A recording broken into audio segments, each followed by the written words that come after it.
तुमचं farmer ID card बनलेलं आहे का नाही, जर तुम्हाला माहितीच नसेल, तर एक सिंपल प्रोसेस आहे, या व्हिडिओमध्ये सांगणार आहे. ते प्रोसेसने तुम्ही फक्त घर बसल्या 2 मिनिटात आधार कार्ड नंबर टाकून चेक करू शकता, की तुमचं फार्मर आय-डी कार्ड बनलेलं आहे का नाही बनलं आहे. एवढंच आहे. हे एकदम नॉर्मल प्रोसेस आहे. ती मी तुम्हाला 2 मिनिटात सांगून देईल आणि शिकवून देईल. तुम्ही घर बसल्या तुमच्या मोबाईल फोननेही चेक करू शकता, की तुमचं फार्मर आय-डी कार्ड बनलेलं आहे का नाही. तर ते कसं चेक करायचं बघा. जर तुम्ही रजिस्ट्रेशन पण केलं नसेल ना फार्मर आय-डीसाठी, तरीसुद्धा फार्मर आय-डी ही ऑटोमॅटिकली बनून जाते. ठीक आहे. तर ते कसं पाहायचं, कसं चेक करायचं, चला मी तुम्हाला सांगतो. सर्वात अगोदर तुम्हाला mhfr.agristock.gov.in ही ऑफिशियल वेबसाईट आहे. हिची लिंक मी डिस्क्रिप्शनमध्ये दिली आहे. ही लिंकवर क्लिक केल्यानंतर तुम्ही या होम पेजवर येऊन जाणार. तुमच्यासमोर असा इंटरफेस येईल. ठीक आहे. तर इथं तुम्हाला एक ऑप्शनवर क्लिक करायचं आहे. इथं वरती तुम्हाला चेक एनरोलमेंट स्टेटस या बटनावरती तुम्हाला क्लिक करायचं आहे. त्याच्यानंतर तुमच्यासमोर असा इंटरफेस येऊन जातो. इथं तुम्ही आधार कार्ड नंबर टाकून चेक करू शकता. तुमच्याकडे जर एनरोलमेंट नंबर असेल, तर तो टाकून चेक करू शकता. जसं एनरोलमेंट बटनावरती क्लिक करणार, तर तुम्हाला खाली एंटर एनरोलमेंट आय-डी असा एक ऑप्शन पाहायला मिळेल. तो इथं टाकायचा आहे. जर तुम्हाला एनरोलमेंट नंबर तुमच्याकडे नसेल, 100% नसेल किंवा असेल तर टाकून द्या. अगर नसेल तर तुम्हाला आधार कार्डवर टिक करायचं आहे. जसं माझ्या केसमध्ये मी आधार कार्डवर टिक केली आणि नंतर मी इथं खाली एंटर आधार कार्ड नंबरमध्ये आधार कार्ड टाकेल. ठीक आहे, नंबर टाकेल. त्याच्यानंतर खाली आधार कार्ड नंबर टाकल्यानंतर तुम्हाला एक खाली चेक बटन दिसत असेल. ठीक आहे.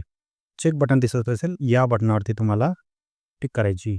तर मित्रांनो पाहू शकता, आधार कार्ड नंबर टाकल्यानंतर जेव्हा तुम्ही चेक बटनवर क्लिक करणार, तर तुमची पूर्ण डिटेल इथं येऊन जाते.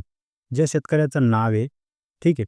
सर्वात अगोदर तुम्हाला तो आधार कार्ड नंबर इथं पाहायला मिळून जातो. ठीक आहे. इथं एक आधार कार्ड नंबर पाहायला मिळून जातो. जो फार्मर शेतकरी आहे त्याचं इथं नाव पाहायला मिळून जातं. ठीक आहे. त्याच्यानंतर इथं इथं पाहू शकता तुम्ही एक फार्मर आय-डी मी सिक्युरिटी रिझनसाठी थोडा हाईड केलेला आहे. त्याच्यानंतर इथं स्टेटसमध्ये पाहू शकता अप्रूव्ह झालेला आहे. ठीक आहे. आणि हे जो फार्मर आय-डी आहे मित्रांनो, ठीक आहे. ही farmer ID already successfully active झालेली आहे. इथं एक तुम्ही पॉपअप मेसेज पाहू शकता आणि स्टेटस अप्रूव्ह आहे. काय तारखेला अप्रूव्ह झालं आहे ते झालं आहे. हे फार्मर आय-डी आहे.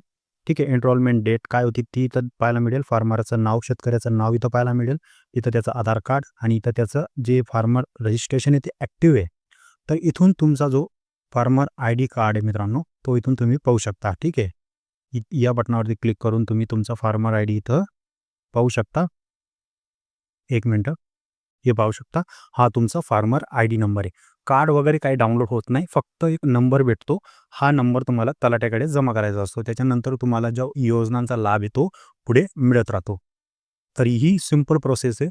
जर तुम्हाला इथं तुमचं अप्रूव्ह दिसत नसेल, तर तुम्हाला रजिस्ट्रेशन करावं लागेल. जर तुम्ही मला कमेंटमध्ये सांगा. जर तुम्हाला फार्मर आय-डीसाठी नवीन रजिस्ट्रेशन करायचं असेल, तर ते कसं करायचं? तर ती व्हिडिओ मी तुमच्यासाठी बनवून देईल. तर ही आधार कार्डनुसार फार्मर आय-डी कसं चेक करायचं त्याची सिंपल प्रोसेस मी तुम्हाला या व्हिडिओमध्ये सांगितली, शिकवली. तर हे स्टेप्स फॉलो करून तुम्ही घरी बसल्या तुमचं चेक करू शकता, की तुमचं फार्मर आय-डी कार्ड बनलेलं आहे का नाही. तर व्हिडिओ आवडला असेल तर लाईक, सबस्क्राईब नक्की करा. अशाच सरकारी योजनांची माहितीसाठी PM किसान, नमो शेतकरी, लाडकी बहीण योजना आणि ही कर्जमाफी योजनांविषयी जी पण अपडेट येते, ती मी आपल्या चॅनलमार्फत तुमच्यासमोर माहिती आणतो व्हिडिओच्या मार्फत. तर ती माहिती अपडेटसाठी चॅनल सबस्क्राईब करा, बेल आयकॉन प्रेस करा. व्हिडिओ Facebookवर पाहत असाल तर फॉलो करा. भेटू आपण नवीन व्हिडिओसोबत. तोपर्यंत धन्यवाद.